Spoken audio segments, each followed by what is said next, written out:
In a grand chamber of the Galactic Council, various alien species gathered to discuss a rising threat. The room buzzed with chatter and tension. Colorful banners hung from the ceiling, each representing different worlds. Aliens with shimmering skin, bright eyes, and unusual features filled the seats, their expressions ranging from curious to worried. The council leader, a tall alien with deep green skin and long, flowing tentacles, called for order. "Quiet, everyone! We must address the human situation," he said, his voice echoing through the chamber. As the room fell silent, eyes turned toward the alien ambassador, a wise and respected figure known for his extensive knowledge of intergalactic relations. The ambassador stood, his blue skin glistening under the lights. "Thank you, Council Leader. I have traveled across many galaxies and witnessed the power of humans firsthand. We must take their advancements seriously," he began. His voice was calm but firm, drawing attention from every corner of the room. Some council members scoffed at his words. A small, furry alien with 6 eyes spoke up. "Humans? What are they? They are just a primitive species. We are far superior." Laughter rippled through the crowd. The ambassador sighed, feeling a sense of urgency. "Let me remind you," he said, "humans are not as weak as they seem. They have learned and adapted quickly. In the last century, they have made great strides in technology, warfare, and space exploration. They can no longer be ignored." He paused, letting his words sink in. Some aliens nodded, but others remained skeptical. "Look at their history," he continued. "In our past, we dismissed them as simple creatures, and it cost us dearly. They are resourceful and unpredictable. They can turn fear into strength." The ambassador glanced around the room, searching for signs of understanding.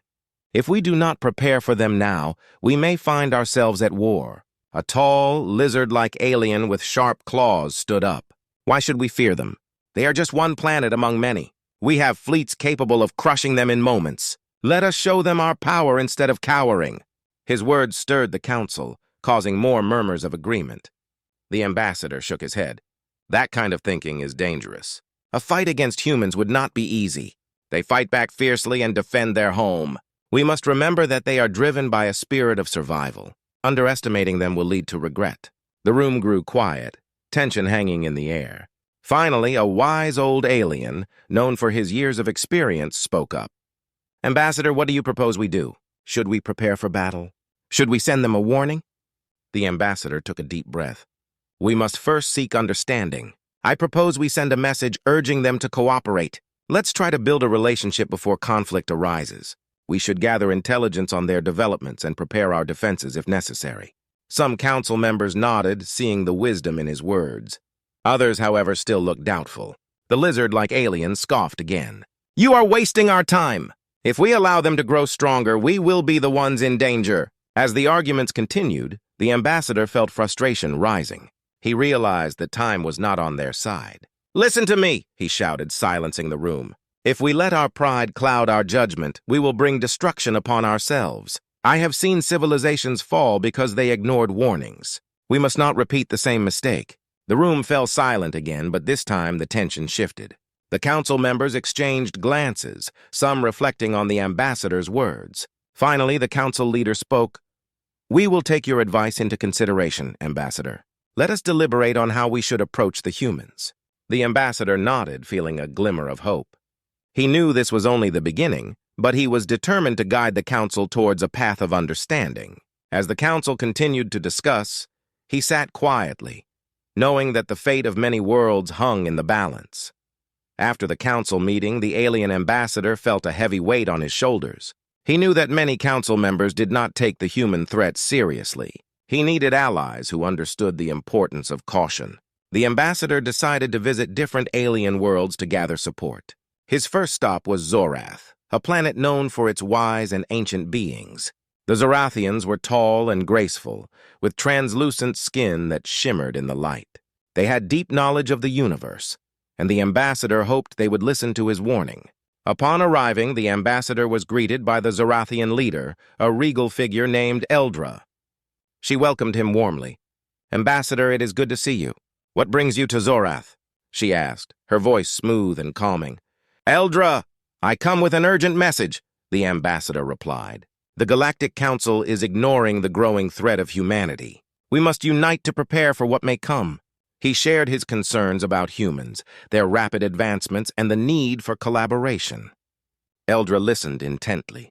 "You speak wisely, Ambassador. Many on my planet believe humans are weak. I will help you gather support. We must show the Council that they cannot underestimate Earth." Together, they began to plan a meeting with leaders from other alien races. Next, the ambassador traveled to Grelith, a planet inhabited by fierce warriors known for their strength and combat skills. Grelithians were muscular and had bright red skin. They lived for battle and did not shy away from a fight. The ambassador arrived at their grand arena, where warriors trained day and night. He was welcomed by the Grelithian leader, a bold warrior named Kale. "What brings you here, Ambassador? Are you ready to discuss war?" Kale asked with a grin showing his sharp teeth. "Not yet," the ambassador replied firmly. "I come to ask for your support. We face a potential threat from humanity, and if we do not act together, we could all fall. I believe your warriors could play a crucial role in this alliance." Kale frowned, considering the ambassador's words. "You think humans are a real threat? They seem weak to me. But if we can crush them together, I will gather my best fighters." The ambassador thanked Kale and left, feeling hopeful about this new alliance. His next destination was Verthos, a peaceful planet where the inhabitants valued knowledge and technology. The Verthosians were small but incredibly intelligent, known for their advanced machines and inventions. Upon arrival, the ambassador was welcomed into a laboratory filled with gadgets and bright screens. He met with the leader, a brilliant inventor named Lyra. "Ambassador, what can I do for you?" she asked, adjusting her glasses. "Lyra, I need your help. The Council does not see the danger humanity poses. We need to unite our forces and share our technology to prepare for a possible conflict.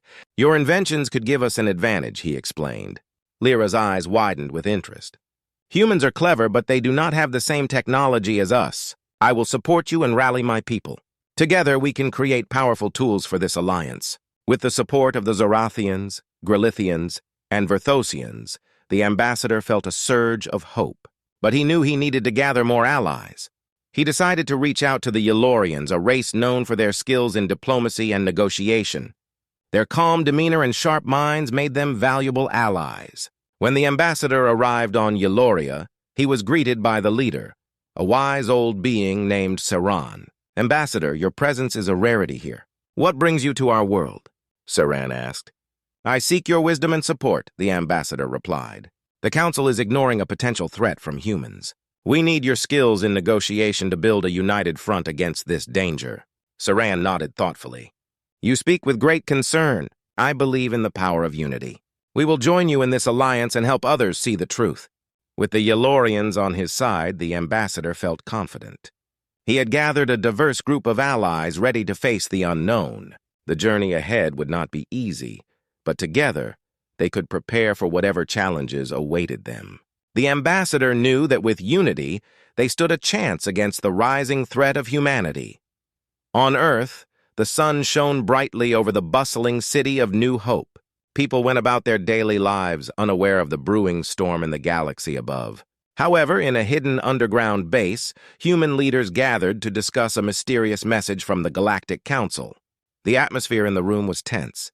A large screen displayed the message, "Stop your space projects at once. The Galactic Council warns you."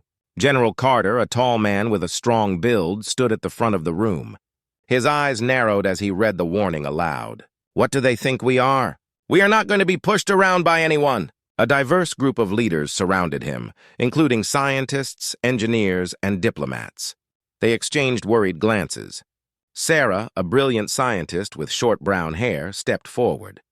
"We need to understand what this means. Why are they warning us? Are they afraid of our progress?" "Fear can drive people to make bad decisions," said Marcus, a wise diplomat with years of experience. "We must be careful.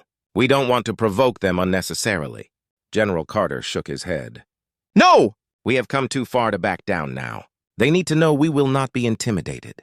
We should show them our strength." As the discussions heated up, Sarah raised her hand. "What if we prepare for the worst? We can strengthen our defenses and develop new technology." "We need to be ready for anything." The room fell silent as everyone considered her suggestion. Finally, the general nodded. "You're right, Sarah. We need to be ready for a possible conflict." Let's focus on our strengths and show the galaxy that humans are not to be underestimated. Excitement filled the room as plans began to form. Teams were assigned to various tasks. Some would work on improving existing technology, while others would explore new ideas. Sarah led a group of scientists focused on advanced weaponry. They discussed using the latest scientific breakthroughs to create powerful tools. Meanwhile, General Carter began organizing the military. He called for training exercises to ensure soldiers were prepared for any scenario. "We must show unity and strength," he declared. "We will demonstrate our readiness, both in technology and in spirit." As days turned into weeks, the base transformed into a hive of activity. Engineers worked tirelessly to upgrade ships and weapons, while soldiers trained diligently. In the control room, monitors displayed data about the Galactic Council and their movements. The atmosphere was charged with determination. One night, Sarah and her team gathered around a table cluttered with blueprints and gadgets. "We have made great progress," she said, pointing to a new weapon design. "This could give us an edge if we face the Council.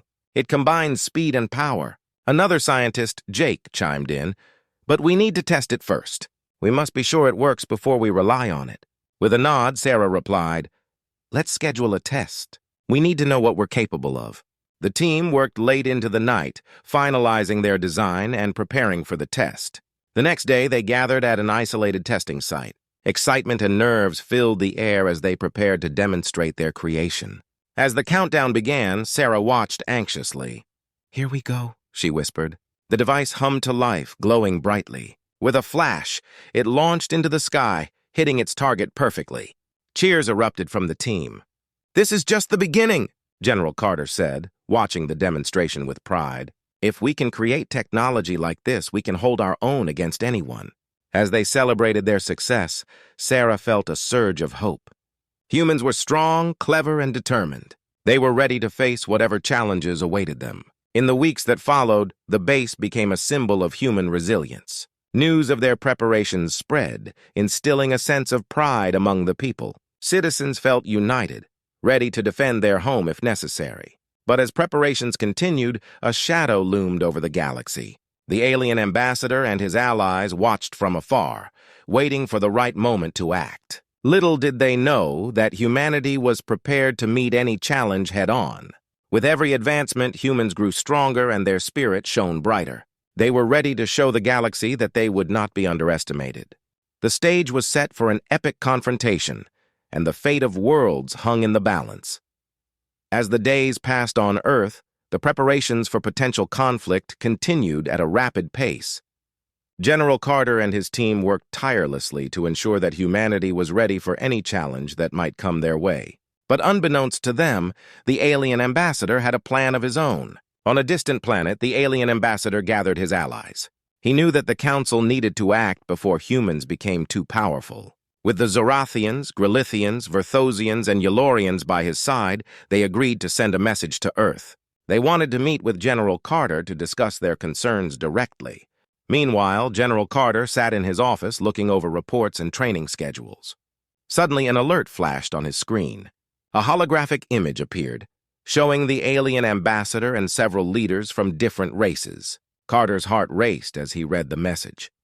"We request a meeting to discuss our concerns regarding humanity." "General, they want to talk!" Sarah exclaimed, excitement shining in her eyes.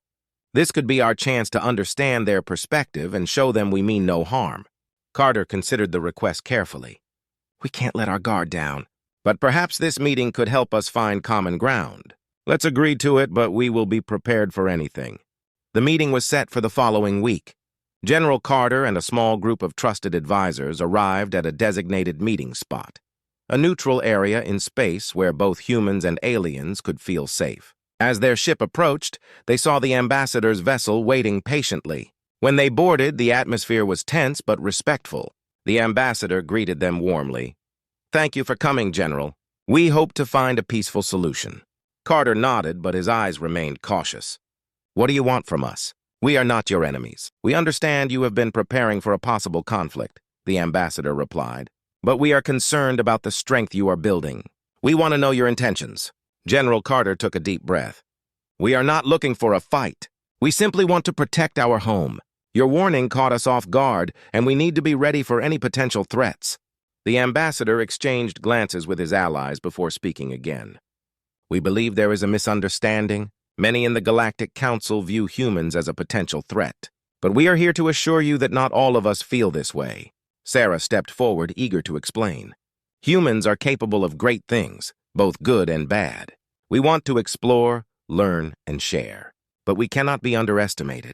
If we are pushed, we will fight back." The Grillithian leader, Kyle, leaned forward, a fierce glint in his eyes. "Your strength is impressive, but we do not wish to see our worlds destroyed in conflict. What if we formed an alliance instead? We can share knowledge and strength for the benefit of all." A murmur of agreement spread among the alien leaders. The Verthosian leader, Lyra, nodded thoughtfully. "Together we can create a better future.